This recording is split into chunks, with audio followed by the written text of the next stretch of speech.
Kalau kita bahas tubuh kita, jadi tadi saya katakan perut ya, jadi kita bahas perut. Perut itu ada kuncinya ada dua. Yang pertama tadi apa, prebiotik sama probiotik. Indonesia kaya nggak dengan itu? Kaya banget.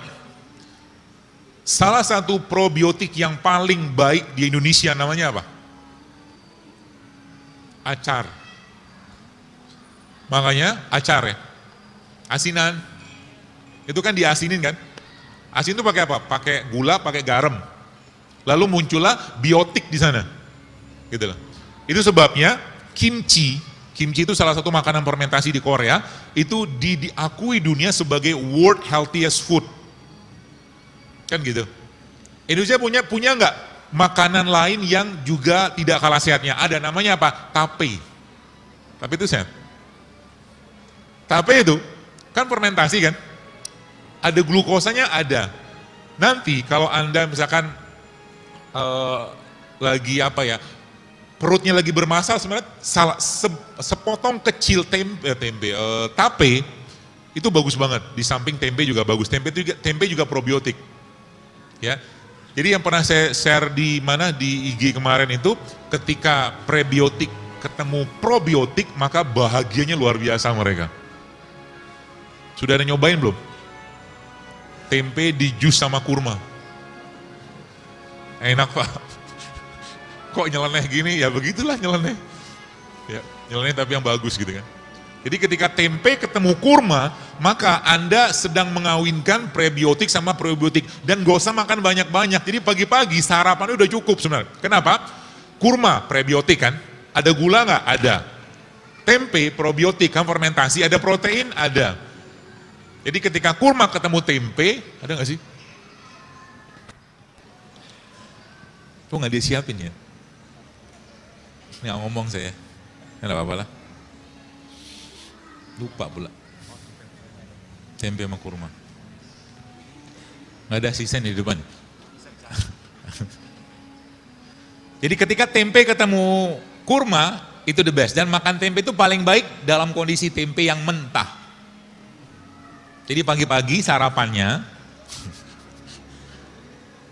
kok aneh begini, coba aja kerjain. Nanti seminggu aja Anda kerjakan, Anda akan merasakan badan yang jauh lebih sehat. Serius. Ilmu begini emang nggak diajarin di sana, di fakultas nggak diajarin. Saya belajar sendiri gitu kan. Mencoba merangkum bagaimana konsep Islam dan bagaimana sains menjelaskan tentang itu. Jadi nanti pagi-pagi, apa yang Anda kerjakan? Yang Anda kerjakan pagi-pagi, Anda minum teh rempah pagi-pagi. Teh rempah itu contohnya apa? Ketumbar, kayu manis, jahe juga termasuk rempah lah ya. Atau mungkin teh kunyit gitu kan. Boleh diinfus, boleh dikasih air panas. Habis itu Anda makan apa? Makan kurma, 3 butir aja. Ya, nggak usah banyak-banyak. Lalu habis itu Anda makan tempe. Jadi nyamilnya tempe sama kurma. Tempenya diapain? Mentah. Kenapa saya lebih sarankan mentah? Karena ada satu ilmu, bukan satu, gini, protein itu rusak dengan pemanasan. Jadi sebenarnya orang yang makan telur di dadar, proteinnya sudah rusak, tapi gizi tetap ada ya. Protein dia sudah namanya denaturasi. Jadi antara telur yang mentah sama telur yang diceplok, sehatan yang mentah. Gitu. Tempe kan protein, digoreng nggak? Rusak nggak? Rusak. Makanya makan tempe itu lebih baik. Berarti kalau kita makan tempe digoreng nggak ada gizi sama sekali, tetap ada, cuman sebagian besar proteinnya udah rusak, denaturasi namanya. Karena dipanasin. Jadi makan tempe itu bagusnya gimana? Ya mentah. Gitu kan? Seperti itu. Lalu yang kedua apa? Kalau Anda punya kacang-kacangan di rumah, maka mulai sekarang biasakan untuk makan kacang-kacangan. Kurmanya, ada kurma nggak, Wi? Nggak ada kurma ya? Ya, saya lupa bawa lagi tadi. Tapi nggak apa-apa deh. Ada beberapa jenis kacang-kacang, jadi teman-teman catat ya. Ada beberapa jenis kacang-kacangan, dan kalau Anda tahu kacang-kacang ini teman-teman sekalian, Anda akan pasti akan apa ya? Jatuh cinta banget. Pertama, almond ya. Almond ini salah satu kacang yang terbaik. Dan mulai sekarang jangan bilang lagi almond itu mahal.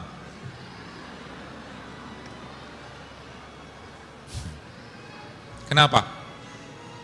Karena kalau kita tidak mengupgrade isi pikiran kita, sampai kapanpun kita tidak akan bisa beli, serius. Saya kasih tahu sedikit rahasia saya. Saya ya, karena memang saya mendidik mental saya itu bukan mental kerupuk. Kalau saya pengen sesuatu, maka saya langsung ngomong sama benda itu dan ngomong sama Allah. Terutama ngomong sama dalam bentuk doa. Contoh, saya pernah pengen beli jam. Saya pernah ceritain, jam itu sekitar 5 tahun lalu saya pernah pengen beli, dan untuk saya harganya lumayan saat itu gitu kan.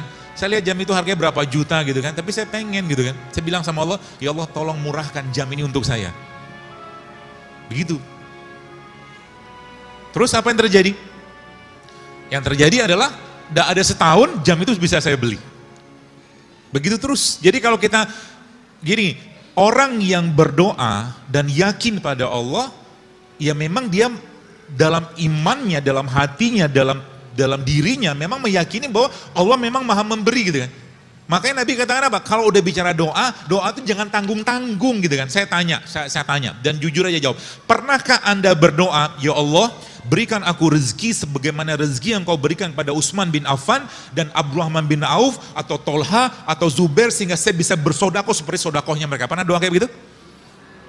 Akhirnya kan hidupnya kayak begini aja kan? Doa aja takut gitu kan. Apalagi ada satu, ini joke saya aja gitu kan. Diojokin kaya misalkan gitu kan, diojokin kaya gitu kan, luar biasa takut. Maaf dok, tidak bisa. Nenek saya miskin, kakek saya miskin, ini contoh aja ya. Orang tua saya miskin, kalau saya kaya ini merusak tataran kemiskinan keluarga saya gitu. Contoh aja, joke aja. Ya, kenapa bisa begitu? Makanya kalau bicara doa jangan tanggung-tanggung gitu loh. Apa mahalnya kacang almond bagi Allah gitu? Ya mungkin boleh saya katakan dulu juga saya enggak beli kacang almond, katanya mikir juga tanda kutip, bukan saya mengatakan mahal, bukan. Tapi saya mikir buat apa? Tapi sekarang akhirnya kacang almond itu terus datang ke rumah saya hampir tiap saat gitu kan. Ada orang kirim segala macam gitu loh. Kurma, sekarang saya nggak beli kurma, dikirimin terus kurma gitu kan. Gara-gara apa? Mungkin saya pikir gara-gara saya mempromosikan produknya Allah gitu kan. Nggak habis-habis loh. Kurma, rutop segala macam dikirimin terus gitu kan. Saya bilang, bahkan saya ada beberapa toko itu saya bilang tolong jangan kirim lagi ke saya bilang saya mau bayar. Karena saya bukan mental gratisan saya bilang. Saya nggak mau, kalau mau kasih diskon silakan tapi jangan kirim terus. Saya bilang saya nggak enak, saya nggak mau hutang budi sama Anda saya bilang. Ada toko tuh saya bilang dia minta alamat. Saya nggak mau. Jangan kirim dan jangan minta endorse sama saya karena saya nggak bakal bawa endorse saya bilang. Gitu loh. Jadi almond murah nggak? Murahnya jangan nangis gitu. Santai aja lah. Murah gitu kan. Murah. Mau berapa kilo gitu kan. Tuh. Apa fungsi almond? Baik. Almond itu teman sekalian, dia mengandung, kalau Anda rutin makan almond berapa banyak? 7 butir aja atau 7 almond ya tiap hari, maka resiko jantung kita akan menurun. Penyakit jantung. Kenapa? Karena dalam almond ini dia tinggi banget magnesium. Adakah penelitiannya? Ada. Ada satu buku saya baca judulnya How Not to Die. Buku itu dikarang seorang dokter di Amerika. Dia ceritakan tentang ternyata banyak makanan-makanan kalau kita rutin makan, itu ternyata bukan hanya kolesterol gitu kan, banyak lagi yang lain bisa hilang dengan itu. Jadi almond. Dan dia tinggi banget antioksidannya. Ibu-ibu, terutama ibu-ibu ya, Anda tidak perlu banyak make-up-make-upan. Kalau Anda mengasup mineral, vitamin E cukup, maka apa yang tadi, muka Anda kan glowing sendiri. Serius, saya sudah banyak banget dapat DM yang terbaca tapi tidak saya reply, dia cerita gitu kan, ibu-ibu segala macam, dok ini banyak teman-teman saya yang bilang katanya kok muka saya sekarang lagi kinclong banget sekarang. Saya bilang, ya iyalah saya bilang, kenapa? Kalau belum waktunya tua dia akan balik. Sel kita itu. Makanya jangan racuni badan kita dengan bahan-bahan kimia mulai sekarang. Ya, sabun, odol. Saya dulu pakai odol nggak? Pakai. Odol tuh banyak bahan kimianya nggak? Banyak. Maka saya pakai odol, kalau nggak ketemu odol yang non fluoride, saya akan pakai odol biasa. Berapa dosisnya atau berapa banyak? Saya akan pakai odol beras dibagi 3, tuh ukuran odol saya. Sudah pernah lihat isi odol apa? Sudah pernah lihat gini, bukan nakut-nakut, ini faktanya begitu gitu kan, ya mau diapain lagi. Di Amerika odol itu ada peringatan. Peringatannya apa? Jika tertelan anak-anak maka segera hubungi pusat penanganan keracunan setempat, CDC namanya. Itu di Amerika. Sekarang beberapa odol pun sudah ada peringatan itu. Karena emang bahan di situ emang nggak cocok kalau tertelan. Ya, seperti itulah. Jadi ini almond. Kemudian apa lagi teman sekalian? Yang kedua walnut. Ini walnut. Ya, ini pun kacang segini banyak saya dikirim. Saya nggak beli.